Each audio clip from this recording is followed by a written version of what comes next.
nak macun terjun tu dah pakai ke macun.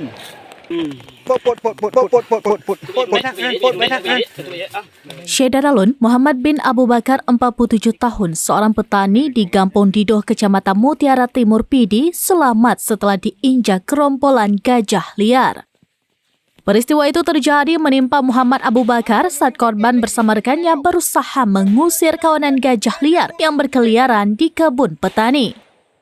Pengusiran satwa langka itu dilakukan Muhammad Abu Bakar bersama rekannya yang tergabung dalam Masyarakat Peduli Konflik Gajah Kecamatan Gelumpang 3 Pidi menggunakan mercon.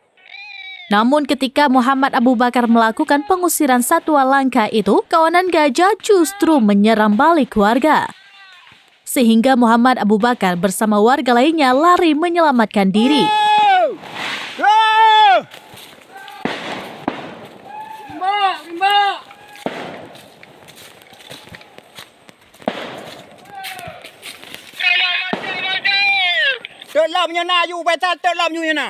Naas bagi Muhammad Abu Bakar saat menyelamatkan diri justru terjatuh.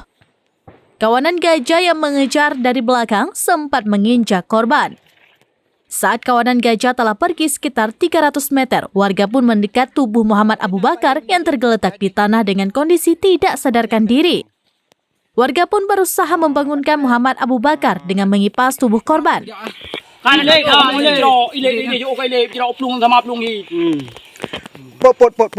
Sekitar 20 menit warga mengipas tubuh korban, ternyata korban terbangun dan langsung duduk.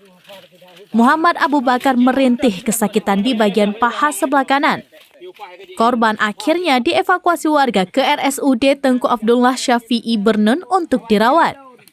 Rumah sakit telah merespon bagian paha korban yang dirasakan sakit yang hasilnya tidak ditemukan patah. Sehingga dokter RSUD Tengku Abdullah Syafi'i Bernun mengizinkan Muhammad Abu Bakar pulang ke rumah. Lagi ada je ya ke iya. Meu je kaya peluang. Dari Pidi, Muhammad Nazar, serampinews.com. Download Tribun X sekarang. Menghadirkan lokal menjadi Indonesia.